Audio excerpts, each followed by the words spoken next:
Hola a todos y bienvenidos a Cancast. Y bienvenidas también. Yo soy Diego, hoy de nuevo, bueno, es el mismo día, ¿vale? No voy a engañar a nadie. Llevo la misma ropa, él también, o sea, es bastante claro. No está la parte inclusiva del podcast, que es Alex, pero bueno, está Pablo. Estoy yo aquí, muy buenas a todos.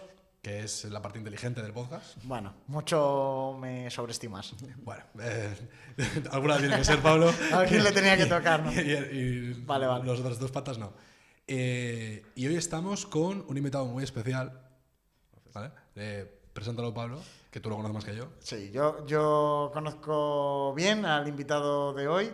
Es una persona muy interesante, con un gran acervo cultural y su trayectoria laboral pues va a resultar de mucho interés.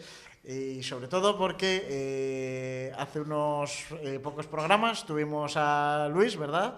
Y Luis nos contó una parte de su historia en la que tuvo pues alguna medida judicial por haber cometido pues algún delito cuando era menor de edad. Y lo típico. Lo que nos ha pasado a todos, más o menos, ¿no? Grande Luis, un saludo desde aquí. Además, un saludo a Luis desde aquí. Le tendremos pronto. Sí, tengo unas ganas, es que de que vuelva un día. Volverá. Tiene ganas. Y entonces vamos a traer a la otra cara de la moneda. Tuvimos una cara A y ahora tenemos una cara B. Y tenemos con nosotros a Carlos San Julián. Carlos ha trabajado muchos años como educador en medidas judiciales de menores y de formación es psicólogo, pero mejor que le presente yo, pues que se presente él mismo. Bienvenido, Carlos, muy buenas. Bien hallado, muchas gracias, estoy encantado. Encantado, Carlos. Y bueno, pues como tú bien has dicho, ¿no? Pues sí, estudié psicología, soy psicólogo social, para ser más exactos.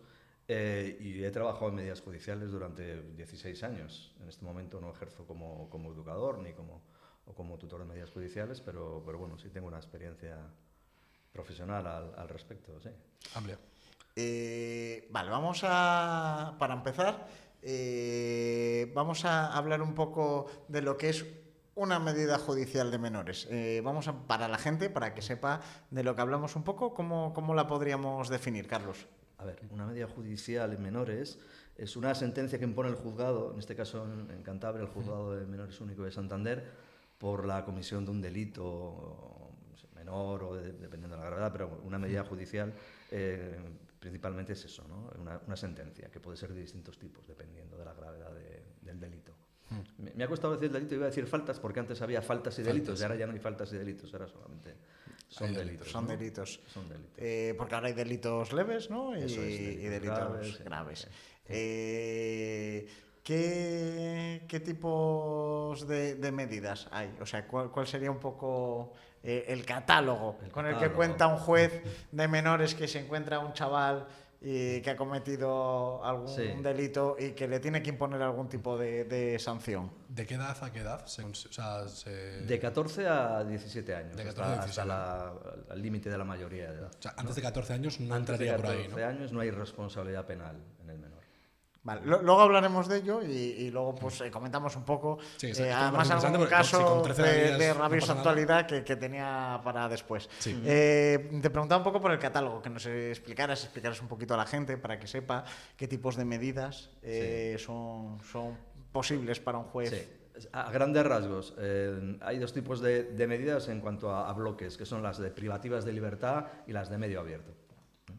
Las privativas de libertad pues, serían las de estar en un centro de internamiento con distintos regímenes, que pueden ser desde medio cerrado, semiabierto, abierto, internamiento terapéutico. Y luego están las de medio abierto, que hay un catálogo también como en el PRICA, como diría el Carrefour, ¿no? Pues desde las libertades vigiladas, centro de día, tratamiento ambulatorio, prestaciones en beneficio de la comunidad, bueno, hay unas cuantas, ¿no?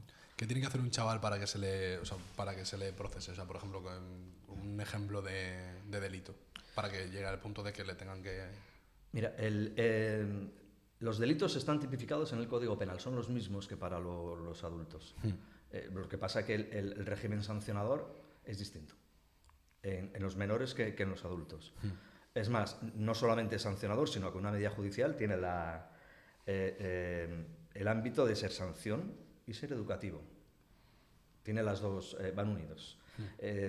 Dependiendo de las circunstancias del menor, principalmente del delito. Estoy hablando como si fuera juez, y no lo soy, esto lo decide un juez.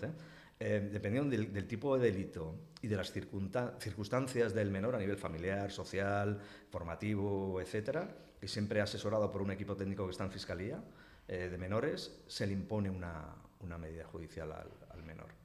Pero es sancionadora en el sentido de que pues la tiene que cumplir, que eso, si no la cumple, quebrantas la medida y vuelve a tener otro delito. Claro. Pero el fin es educativo. Es incidir en factores de riesgo, potenciar los factores de protección en el contexto en el que vive el menor para procurar que no vuelva a delinquir, facilitar que no vuelva a cometer un delito. Claro, se entiende que una persona menor no está tan capacitada como una persona adulta para entender tampoco quizás su situación, entonces se les da un trato diferente, como es lógico, ¿no? Porque no es lo mismo una persona con 15 años un delito que una persona con 20. Ya hay un proceso de maduración ahí que si sigues haciéndolo, pues sí, ya se entiende que... Incluso con adultos debiera tener una También, medida, sí, algo, pero evidentemente con un menor hay que, además uno de los principios que rigen a las medidas judiciales es el interés superior del menor, como bien sabe Pablo. Entonces buscas que facilitar la reinserción del menor de la mejor manera posible. Por supuesto. Tú, Carlos, sobre todo, donde has trabajado es de los distintos tipos de medidas que nos has explicado en el medio abierto. Sí, medio abierto. Yo he trabajado en medio abierto. Cuéntanos un poco tu experiencia a lo largo de esos largos 3 lustros que has estado ahí en las trincheras. ¿Y en qué consistía, no? Por así decirlo, el Sí, trabajo. cuéntanos un poco el proceso de trabajo. Sí. Bueno, nosotros recibíamos una sentencia a través de la entidad pública, en este caso. Los encargados de la ejecución de la medida judicial es la entidad pública, era el Gobierno de Cantabria, en este caso, en Cantabria, ¿no? Nos llegaba, yo trabajaba para Cáritas, hay varias entidades que son externas al servicio público, que son las encargadas también tienen un convenio de colaboración, por decirlo así, con el Gobierno de Cantabria y ejecutan esas medidas judiciales. Yo estaba en Cáritas y llevábamos una serie de medidas judiciales. En el tramo de edad de 14 a 15 años de comisión del delito, que es distinto a cuando lo cumples, ¿no? Eso es. Sería otra historia. He tenido chavales de 20, 21 y 22 años. ¿no? Sí. Por delitos que cometieron cuando habían sido menores. Cuando habían sido menores. Y por reincidencia, bueno, una vez que si empiezas con un chaval con 15 años con una medida judicial de libertad vigilada pues, de 1 año y comete varios delitos en el tiempo, continúas haciendo ese seguimiento y, bueno, pues me llegaba a tener a gente de 20 y 21 años. ¿Sí, ¿no? Vale. Conocidos desde que tenían 15, 16, ¿no? Bueno, la verdad es que durante todo este tiempo ha cambiado bastante el perfil, cambió bastante la forma de trabajar porque fuimos madurando y fuimos mejorando con la ayuda también del Servicio del Menor del Gobierno de Cantabria que nos formó a los 2 equipos que estábamos en Cantabria en medio abierto, perdón, 3, contando con el SOAN también, donde estuvo Luis. Como os decía, cuando llega el expediente al Gobierno de Cantabria, el Gobierno de Cantabria nos lo traslada a nosotros. Nos citábamos con el menor y con su tutor legal o con su familia en el servicio del menor, ahí le informábamos de la medida judicial en qué consistía y a partir de ahí ya empezaba la medida judicial. ¿Y cuál sería el proceso por el que pasa una persona menor, en este caso, una vez que ocurre eso? Sí. ¿Me acabas de decir? ¿Qué es lo que ocurre? ¿Qué es lo que viene después? ¿Cómo se trabaja con ellos? ¿Cómo se trabaja? En un principio trabajábamos, estoy hablando en pasado cuando tengo compañeros que siguen haciéndolo actualmente, pero bueno, en pasado para ti, pasado ¿no? para Desde mí. tu punto Pasado de vista para mí. biográfico. Sí, eso es. ¿No? Sería un poco me consta que siguen haciendo más o menos lo mismo, ahora lo hacen mejor todavía.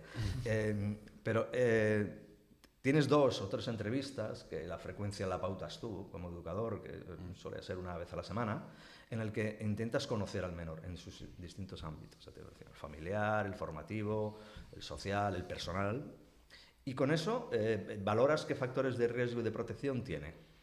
Y con eso diseñas o elaboras, para ser más exacto, elaboras un itinerario psicosocial, educativo, que lo plasmas en un informe y tienes que enviarlo a la Fiscalía y al juzgado, y ese programa tiene que ser aprobado.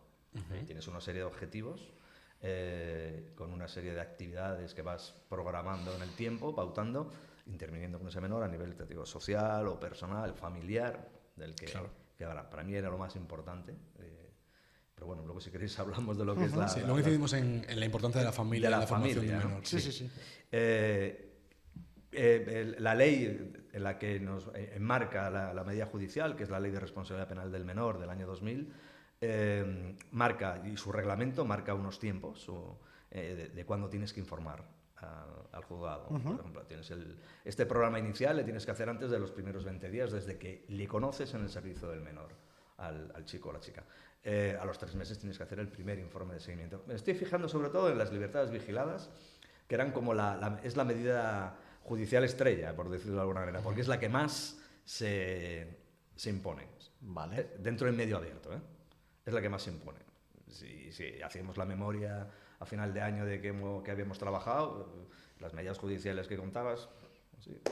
Libertades vigiladas, un montón. ¿Tiene todas. alguna razón de ser? ¿De que sea la más empleada al final?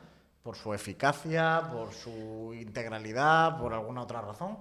Sí, a priori es por la que, teóricamente, es la que hace más incidencia en todos los ámbitos del menor. Vale. Y entonces, iba a decir que, sí, no digo, es una mayor supervisión. Vale. Unas prestaciones en beneficio de la comunidad, en la cual el menor solamente tiene que hacer unos trabajos muy concretos para una entidad muy concreta y no intervienes más, en que el menor ahí tiene que reparar el daño ocasionado, pues ahí tú tienes menos, ¿cómo deciros? Profundidad, igual. Profundidad, tienes menos, sí, le conoces Ya. menos, no puedes intervenir de una manera más amplia. La libertad vigilada, tienes bastante más libertad y carta blanca para intervenir en los distintos ámbitos de la vida del chico, ¿no? O de la chica. Vale. Sí, y bueno, su eficacia, podríamos hablar de ello también. Pues yo quiero que hablemos un poquito Sí. de la eficacia. Vamos a hablar de la eficacia. De la libertad vigilada y, si quieres, en general, de las medidas en medio abierto. Sí. ¿Funcionan? Como todo, el café con leche para todo el mundo no vale, ¿no? Existen muchísimos factores. El educador o la medida judicial es una más, ¿no? Claro. El bagaje personal del chico, y hablo personal, como responsabilidad, ¿no? del propio chaval, es importante. Yo me he encontrado en casos que pensaba que había fracasado, que habíamos fracasado porque había habido reincidencia. Tenías a un chaval 8 meses de libertad vigilada, acababas malamente, y al cabo de 3 o 4 meses tenía otra medida y decías, esto es un desastre, ¿no?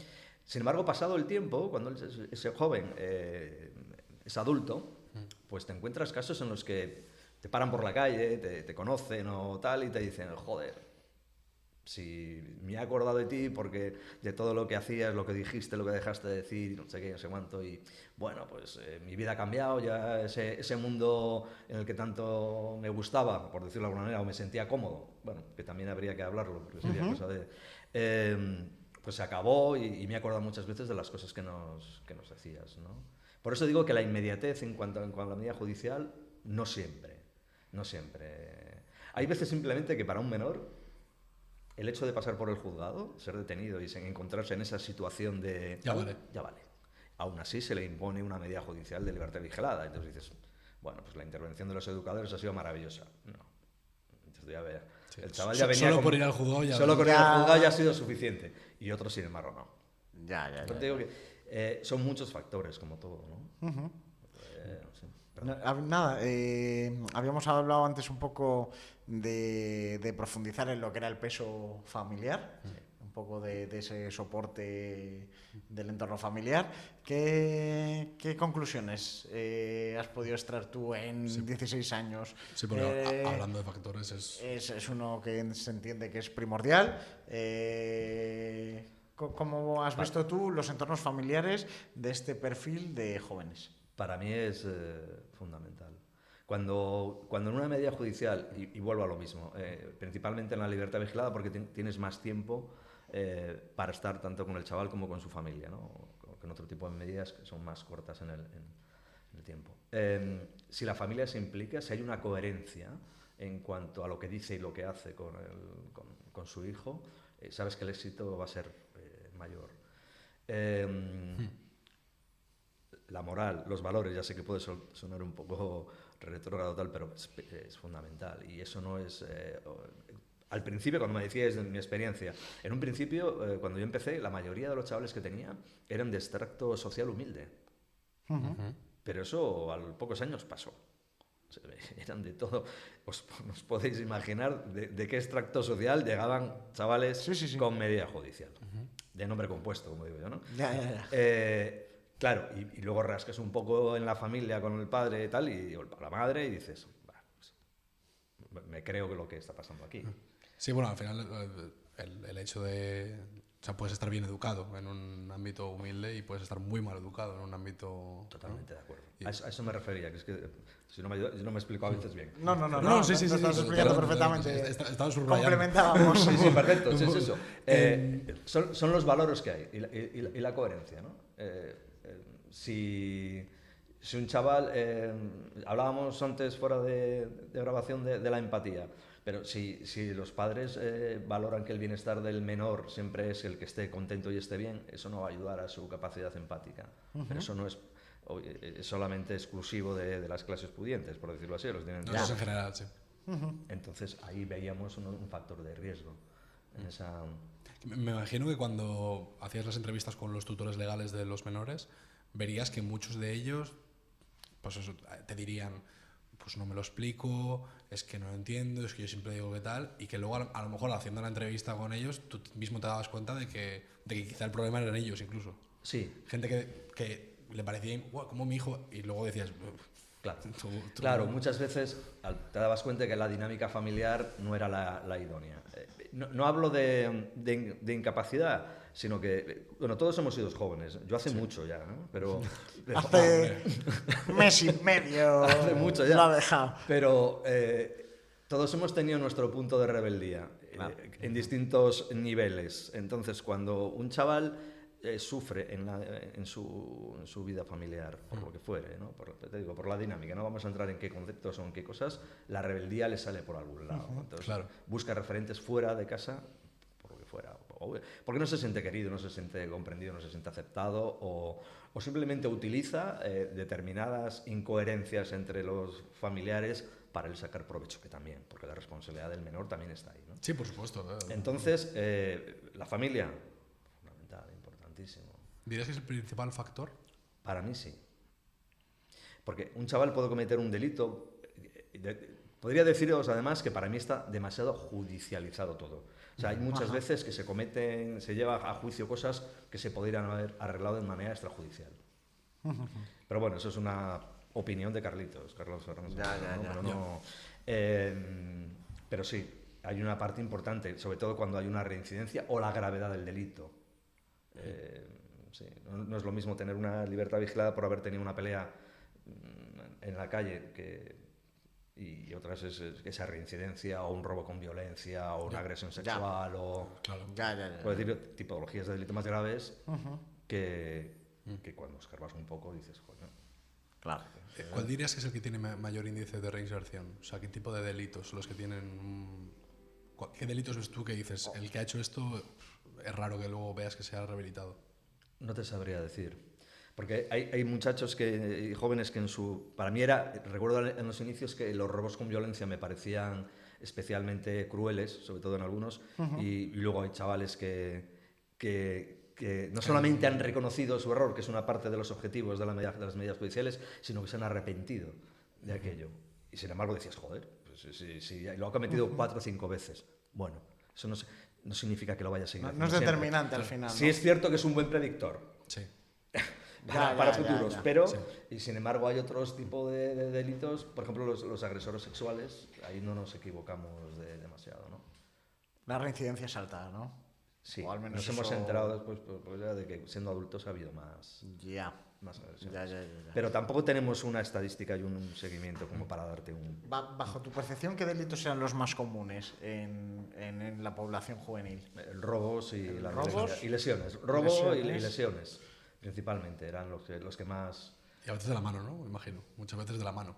Sí, y muchas veces de la mano. De la también. mano, claro. Sí. Bueno, entiendo que hay otros tipos de delitos que a lo mejor encuentran mejor acomodo en la edad adulta, por yo que sé, la estafa o otro tipo de cosas, que a lo mejor están un poco más fuera del alcance de las personas jóvenes. Pero claro, los robos menores o el las trapicheo al por menor o estas cosas.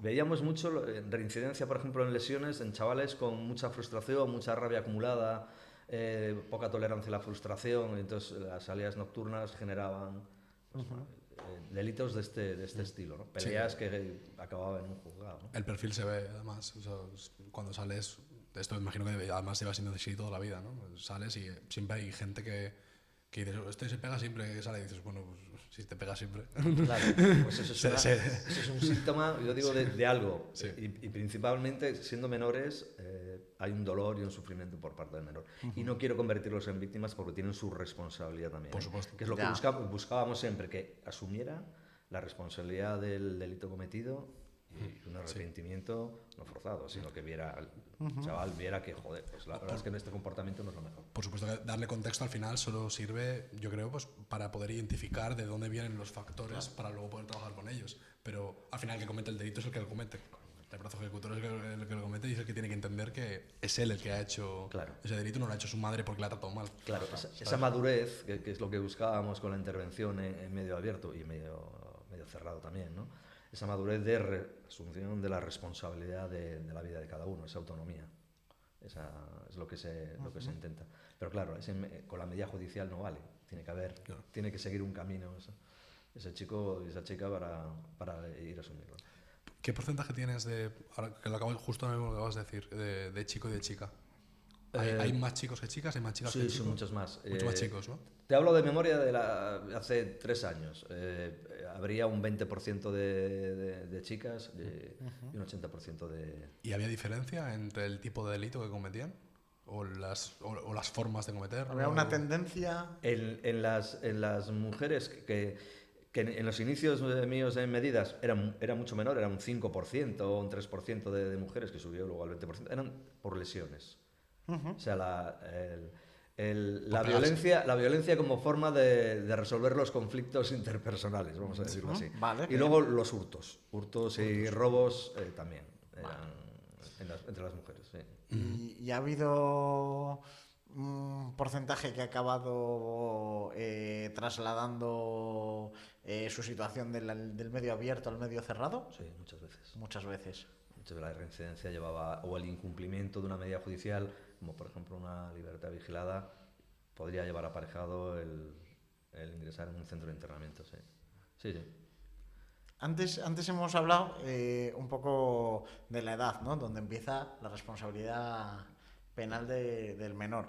Cuando esta ley entra en vigor en España, fue polémica, porque no todos los sectores estaban de acuerdo, ¿no? en algunas cuestiones concretas. En el aspecto concreto de la edad, ¿consideras que es un buen punto de corte el de los 14 años?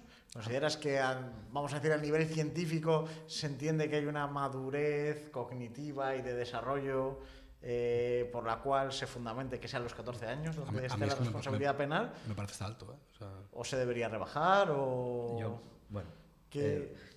Las circunstancias, tanto de crianza como sociales, han ido cambiando desde que la ley entró en vigor, ¿no? Pero yo sigo siendo partidario de que sea desde los 14 años. Sí es cierto que cuando un chaval de 12, 11 o 10 años o 13 que comete delitos, porque nos consta, sí tienen que intervenir los servicios de protección del menor o los servicios sociales de zona, y de manera veloz y rauda, ¿no? Para que eso no vaya más. Pero de ahí a pedir una responsabilidad penal al menor de 12 años, yo estoy en contra.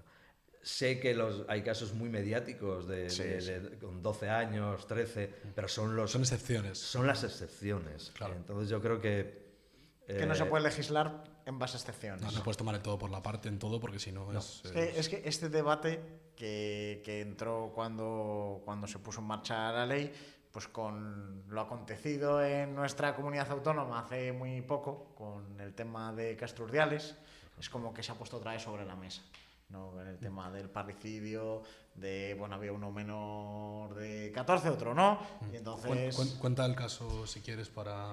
Bueno, ha sido un caso muy mediático, ha sido 2 niños que estaban adoptados en una familia y han pues asesinado a su madre adoptiva, ¿no?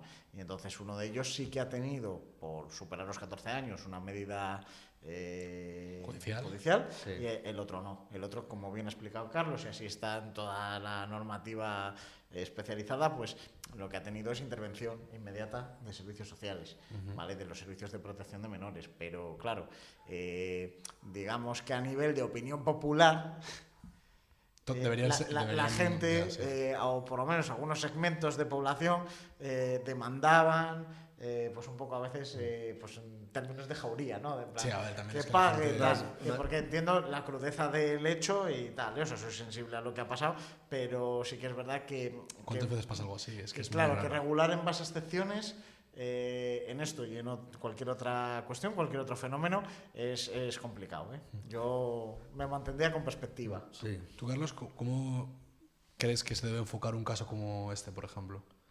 Algo tan grave y con una persona que sí que tiene 14 años y se le puede llevar por el proceso judicial y una que no. ¿Cómo crees que debería actuar el Estado con estas personas? Yo creo que se ha actuado en base a la ley, por lo que tengo entendido, ¿no? El menor está en un centro de internamiento, el menor que ya es mayor de 14 años con responsabilidad penal está en un centro de internamiento y el otro pues tiene al menos la tutela o la guarda la tiene el gobierno de Cantabria. No sé en qué proceso estará. Yo creo que se ha intervenido de manera normalizada y bien, ¿no? Pasa que es algo que desborda a todo el mundo, Sí, evidentemente, ¿eh? Claro, no digo el cómo se ha intervenido, sino cómo crees tú que se debería intervenir en una situación así. Tú que has trabajado en este Sí. sector, o sea, a lo mejor dices, pues mira, yo creo que ya que los dos tienen más o menos una edad parecida, aunque uno sea tal, Sí. pues debería de llevarse un proceso con los dos, o sea, no sé, no sé cómo... Deberían de estar, bueno, las intervenciones son distintas, ¿no? Pero desde luego hay que ver los profesionales de protección y de reforma, conocer el histórico de estos chicos. ¿Qué ha motivado para llegar a este punto, ¿no? Que puede tener una carga genética muy personal para llegar a... no todos llegamos a matar, pero sí todos somos capaces de matar, ¿no? Entonces, ¿qué ha llevado a estos 2 menores a cometer un acto tan terrible y tan trágico, ¿no? Y al mismo tiempo, indagar en qué ha pasado en esa unidad familiar para que haya llegado a haber unas conductas tan extremas, tan drásticas. ¿Todo ello con qué fin? Lo que decía antes, con el fin de, primero, que no vuelva a ocurrir, por decirlo de alguna manera, pero por otro lado, hay que pensar que son menores de edad y a pesar de ello van a ser víctimas de ese acto. Claro. O sea, quiero decir que van a sufrir unas consecuencias en el futuro, ¿no? A nivel personal, estoy convencido. También hay que ver cuál es la procedencia, cuánto tiempo, creo que eran adoptados, no sé en qué situación vivieron estos 2 menores. Antes de tal. Puede que no hayan tenido nunca una relación de apego afectivo anterior, y eso a nivel emocional es un condicionante tremendo, sobre todo durante los primeros años de vida. Con esto no estoy justificando que estos menores sean víctimas totales de algo, ¿no? Hay que intervenir con ellos, pero lo que decía Pablo, no convertirlos en unos monstruos y unos verdugos. A priori no podemos hacer eso. Sí, yo tengo la gran sensación de que muchas veces la gente confunde lo explicativo con la justificación. Una cosa yo creo que es encontrar explicaciones a las cosas, Efectivamente. los factores que han derivado Es en algo, muy y importante, otra cosa es justificarlo, que eso es... No. Y establecer una similitud entre ambas cosas es de... Totalmente de acuerdo. De borregos. Totalmente. No intento decir que eso sea Sí, justificable. sí. No, Vamos a explicar cómo... cuál es la raíz de todo esto. Sobre todo para poder evitarlo en un futuro. Claro. Y para entender por qué pasan estas cosas y no solo en ese caso, sino en los demás. Totalmente. De hecho, bueno, la criminología un poco, ¿no? Va de eso, sí, va de eso, literalmente. o sea, de estudiar el delito y la prevención del delito, fundamentalmente. Y en cuanto a las posiciones que hay de endurecer el tipo de medidas sancionadoras, que claro, Sí. son voces que también hay. ¿Crees que más o menos va compasada las sanciones a las infracciones que hay en materia de delitos juveniles? ¿O hay una laxitud en la justicia española? Yo creo que esto va por comunidades autónomas siento Bueno. decirlo así, pero muchas veces es así. A ver, y de los propios juzgados, ¿no? Todos hemos oído hablar del famoso juez de menores de Granada, me parece que era, Calatayud, ¿no? Calatayud, muy mediático, ¿no? No sé si sus sentencias eran más eficaces que las de otros juzgados. Habría que mirarlo, ¿no? Habría que mirarlo, evidentemente. Yo creo que mi experiencia y lo que yo he vivido aquí, tanto con los distintos fiscales que han pasado por el juzgado de menores único, como con la juez y las jueces sustitutas, cuando Cristina Nogués, que es la juez, la mando un saludo si me ve, Cristina. Hola, Cristina. Saludos, Cristina. Cristina. Yo creo que han sido siempre bastante justas, porque ha habido una proporcionalidad entre el tipo de delito y los informes emitidos por el equipo técnico de Fiscalía respecto al menor antes de dictar sentencia y llegar a audiencia, en el que se valoraba pues eso, la persona del chaval, la familia, su contexto. Entonces, pues para un tipo de delitos a lo mejor podías pensar a priori por el delito en sí, un delito de robo con violencia, con lesiones, ¿no? Decir, joder, centro de internamiento, vamos, de cabeza. Pues a lo mejor es mejor trabajar con ese menor en un medio abierto. Si ves que hay un factor de protección en cuanto a la familia, tal, y valoras en ese momento. Yo creo que el equipo técnico del juzgado de menores de Santander, de Fiscalía, mi experiencia siempre ha sido que lo ha hecho bien. Sí. Claro, porque aquí lo importante, recordemos que pues, es un ser humano que luego va a tener que seguir viviendo en la sociedad y hay que reinsertarlo y que sea un ciudadano pues, bueno y productivo, ¿no? Intentar que sea lo más... Claro. Que ya no sea un delincuente, ¿no? Sí. Porque sí, siento que a veces la gente quiere más venganza que justicia, ¿sabes? Sí, totalmente. Es algo como, es una opinión como bastante popular, que la gente cuando ve un acto, aunque hay actos que es verdad que a todo el mundo le puede llegar a tocar una parte sensible, ¿no? Pero hay gente que da la sensación de que quiere mucho más venganza que justicia con ciertos casos y es peligroso. Y eso es peligroso. También los educadores no quiero ir de buenista con todo el discurso que os contaba antes, tenemos nuestros prejuicios que entre nosotros nos intentamos mitigar cuando hablamos unos con otros, pero sí es cierto que hay veces que veías a un chico y decías, yo no soy, yo le veo reincidente, ¿no? Y bueno, a veces no nos equivocamos. A veces no nos equivocamos. Eso no significa que su etapa adulta siga esa carrera, claro. Pero a veces que apunta maneras. Y luego si los encontrábamos con un perfil de chico que en menores no se puede tipificar como tal, que es el de la psicopatía. Ya. Y que veías en chavales un perfil de narcisismo exacerbado o casi insensibilidad hacia los otros, manipulador, mentiroso, cruel en ocasiones. No tiene por qué la psicopatía tener de hecho, hay un montón de gente psicópata. O sea, creo que era un rollo que aquí en España por hacer un cálculo, ¿no? Un 10% de población. Sí, es muchísima gente. Un 10%. Pero veías millones de personas. Veías la frialdad de los chicos, que no lo ves al principio, sino a lo largo del tiempo decías, bueno, la frialdad de hace una semana y de repente como ahora está encantador conmigo, porque esos rasgos que nunca le puedes, a los menores no se les puede catalogar, categorizar en el DSM-4, el de tal, no como tales, ¿no? Sí. Pablo lo sabe bien. Pero vemos que dices, joder, este chico... Pero apuntas maneras. Un manual diagnóstico no me deja y la ético-clínica no me lo posibilita. Pero a ver, apuntas maneras. O sea, alguno de mis compañeros dirá, te has pasado de frenada, Carlos. Pero bueno, era un poco... Sí. Que tengo entendido que hay menores de edad, que esto se ha visto, que entiendo que es por eso que se hace, hay menores de edad que dan todos los rasgos de psicopatía, dan todos los rasgos de tal, y luego... Todo esto venía porque a lo mejor han tenido un trauma muy fuerte de pequeños y luego se les trata y terminan resultando que no son psicópatas. Que es lo que eso es como una respuesta del cerebro o cosas Sí. así. Que no siempre, hay otros que lo son. y ya Ojalá está, sea ¿no? así, ¿no? Pero siento que hay veces, esto se ha visto, que hay gente que luego resulta que no lo era. ¿sabes? Sí. Yo, bueno, esto lo he contrastado con algunos psiquiatras en mi tiempo de medidas judiciales, ¿no? Los que estaban, psiquiatras de salud mental infanto-juvenil, ¿no? Y me reprochaban eso, decían, no, es que este muchacho es un poco psicópata. Y entonces me decían, Carlos, eso no se puede decir, ya, pero coge el manual y Sí, tira y te van a salir de todos, ¿no? criterios, ¿no? Bueno, tienes razón, pero no. ¿No? Bueno, Claro. Sí, y eso, a veces, sí, que dices tú, ojalá, ¿no? Pero ojalá no lleve, sobre todo porque un psicópata, pues en el fondo yo creo que va a vivir con muchas carencias en la vida, ¿no? Pero ojalá todo eso se... ¿Y cómo se reinserta una persona así? Es que hay psicópatas que están muy insertados en la sociedad. Sí, pero quiero decir, Sin si cometer- ya han llegado al punto de cometer un delito, ¿cómo llegas al punto de que no vuelvan a hacerlo? Sí, sí. ¿Sí? Sí, son gente con esa capacidad, tienen esa capacidad. No significa que el psicópata sea más inteligente, ni muchísimo menos. Ya. Pero si das con un psicópata medianamente inteligente, su capacidad de manipulación... Y de llegar alto incluso. Y de llegar alto Digamos, incluso. en lo que es nuestra pirámide, ¿no? Lo hay.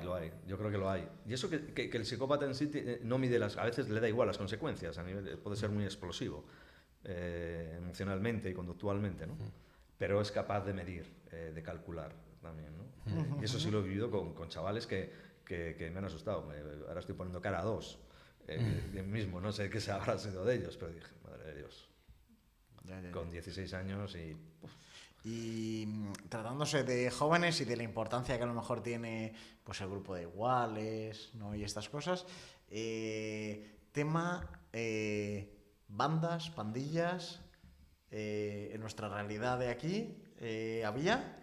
Sí, claro. Sí, y contigo, qué sé yo, con sus ritos de iniciación y este tipo de prácticas que suelen ser comunes, ¿no? En ese tipo de historias. Sí. Bandas latinas, ¿no? En fin, este tipo de cosas que ahí se une también el componente de, pues eso, de como un grupo coercitivo, ¿no? De búsqueda tipo secta, de casi, ¿sabes? Sí, búsqueda de identidad, de refuerzo social, de reconocimiento, cuando no lo tienes en la familia, Claro. cuando no hay alguien cercano, cuando no tienes vínculos de apego sólidos y maduros y responsables, pues los jóvenes los buscan en otros lados. Buscas hermanos, Buscas hermanos que te acompañen, que te quieran y bueno, tienen un código de conducta que para ellos es maravilloso, pero que cuando algunos se dan cuenta es difícil que salgan de allí, ¿no? Claro. Lo de los ritos de iniciación yo lo empecé a ver con los latinos,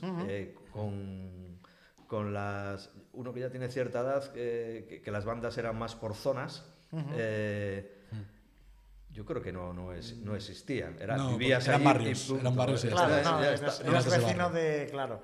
El otro era más secta, como tú bien decías, Sí. ¿no? Sí, tiene un componente más sectario, más normativo, Hay una uniformidad, de ¿no? jerarquía, una jerarquía más que como que, sin embargo, las bandas por decirlo así, de amiguetes de barrio, barrios no. había un liderazgo, una autoridad, pero conseguida a base de otro tipo de cosas, ¿no? Sí, No sí, sé. sí. Sí, me refería al fenómeno más actual, de este tipo de otras cosas que nos viene de otras culturas también, evidentemente. Sí, es una realidad, ¿no? Hay que...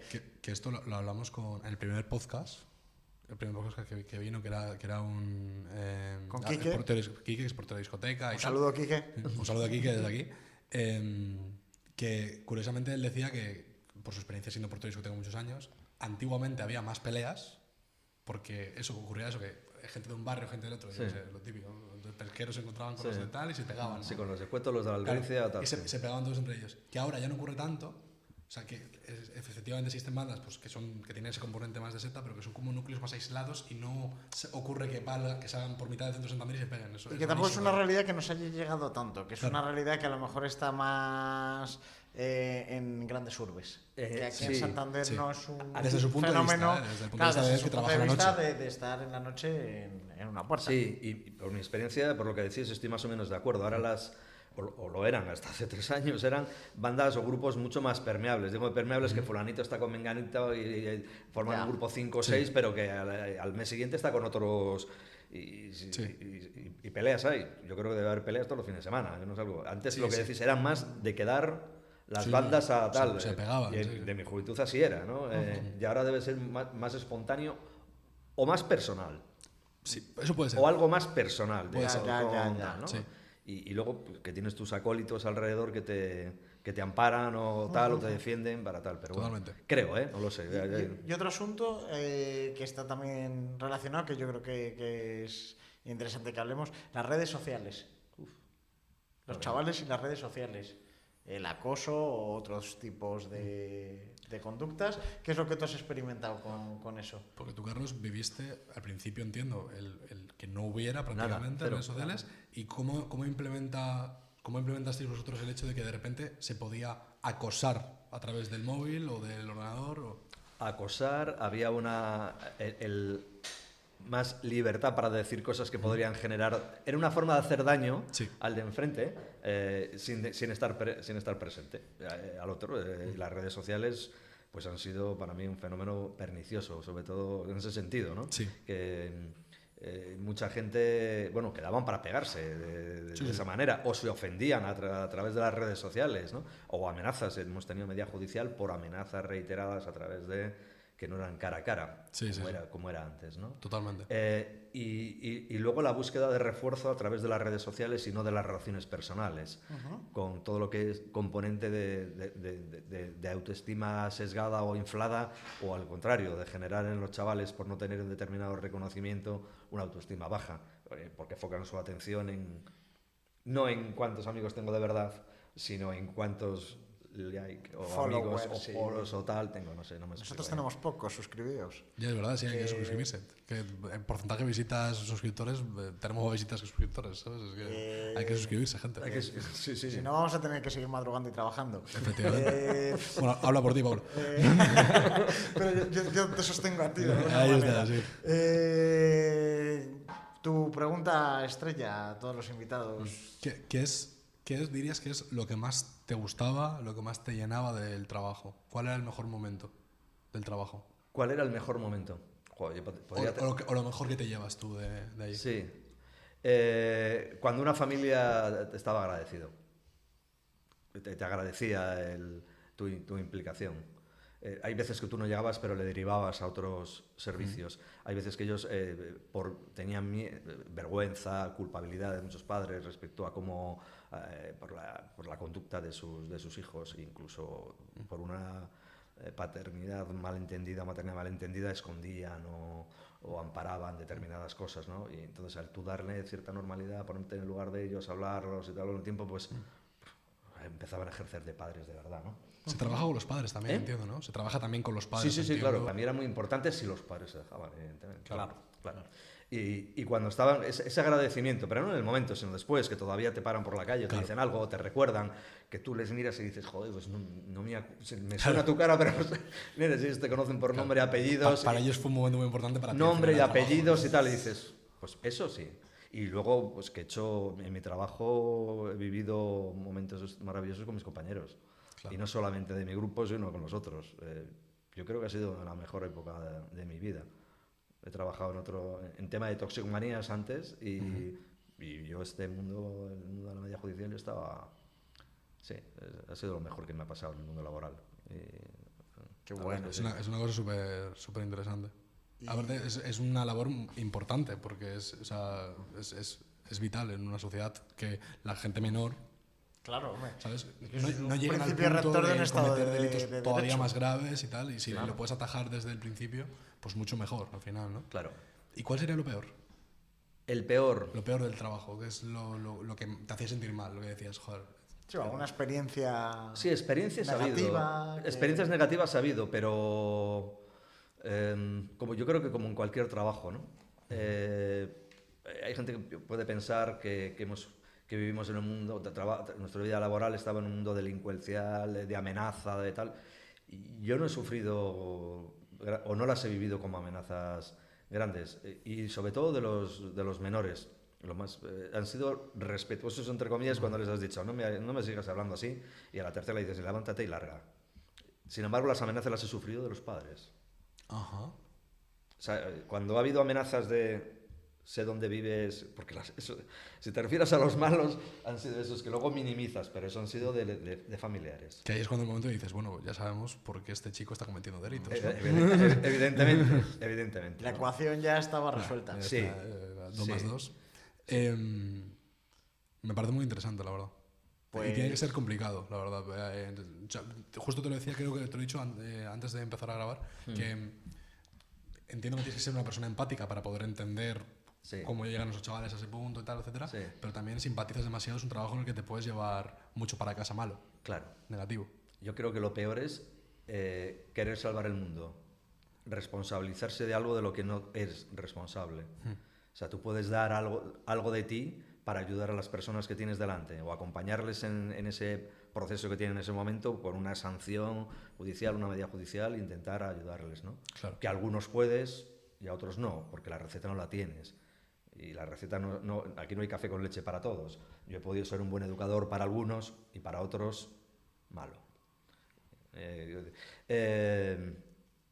No sé, se me ha ido la cabeza. Está muy bien, sí, es lo que hablábamos del tema de la empatía. ¿sabes? De la Al final- empatía, sí, a lo que iba, la Que responsabilidad. igual sobreimplicarse Es un error. Es Es un peor. error, se Es un error. desaconseja y bueno, pues mantener un poco esa perspectiva siendo un trabajo vocacional porque Sí. de alguna manera tiene un componente Por supuesto, ¿no? tienes de que tener- compromiso con lo Claro, que haces. ¿no? sí nos hemos responsabilidad muchas veces de derivar, llamar a otras puertas porque se te escapa de lo que es el ámbito de tu actuación, entonces incluso con la policía, volver a hablar con el fiscal, sí, esa responsabilidad que va más allá de tu trabajo, pero que no te lo llevas a casa emocionalmente. ¿no? Eso Es es. decir, yo creo que la distancia emocional es importante, es decir, yo estoy haciendo lo que puedo, y a veces te disgustas, pero bueno, disgustos como puedes tener en otro trabajo, ¿no? Claro. Que no vaya más allá. Pues Carlos, muchísimas gracias por tu tiempo. Ha sido una entrevista súper interesante, nos ha encantado, la verdad. No sé si tienes Un último alegato. tienes un tiempo de conclusiones. No, yo estoy muy agradecido de que me hayáis llamado para hablar sobre esto, sobre una etapa en la que laboral en mi vida muy, muy importante y que estoy deseando volver. O sea que, hola. Infojobs. Bueno, hoy las redes no solo permiten el acoso, sino también No, es la una- empleabilidad de las personas. Es una así broma, que- es una broma. sí, Estoy, sí, estoy sí. bien empleado, pero... Lo sé, pero lo sé, sí. lo sé. Pero, Pero bueno. pero me gusta, es algo que siempre Fue me ha gustado. buena experiencia para ti y nosotros alguna chorrada tenemos que decir. Carlos, muchísimas gracias A de verdad, vosotros. ¿vale? Lo he pasado muy bien. Esta es tu Me ha casa gustado cuando mucho. quieras. Muchas gracias por venir. Si algún día hacemos pues otro podcast o lo que sea, que alguna tertulia sobre algún tema en el que pueda hacer así, pues te tendremos en cuenta también. Yo encantado. Si os sirvo de ayuda, Hombre, pues claro. encantado. Tienes una voz muy radiofónica al final. además, también. Eso ayuda mucho. Eso está bueno. Gracias. Pues nada, a darle al like, a suscribirse y y hasta la tampoco- siguiente. Tampoco mucho más que hacer, la verdad. Bien. Chao. Chao. hasta luego.